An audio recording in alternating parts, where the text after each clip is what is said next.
Buti na lang talaga hindi mo pinili ito dahil magkakagulo-gulo na naman tayo. I would like to apologize. Mali yung tanong. Vice ganda, nainis sa maling tanong sa laro-laro pick sa It's Showtime. Hindi nakapigil si Vice ganda na ipahayag ang kanyang pagkainis matapos magkaroon ng aberya sa segment na pick ng It's Showtime.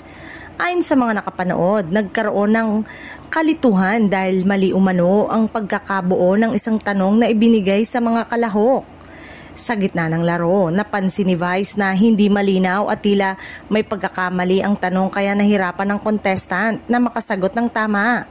Dahil dito, agad niyang ipinunto na dapat mas maging maingat ang production team sa paghahanda ng mga tanong upang maiwasan ang pagkakalito at hindi madismaya ang manlalaro at manonood. Bagamat may halong biro ang kanyang mga komento, ramdam umano ng madlang people ang pagkairita ng Unkaboggable Star. Pinaalalahanan niya rin ang staff na mahalaga ang pagiging maayos ng mechanics ng bawat laro para mapanatili ang excitement at fairness ng segment.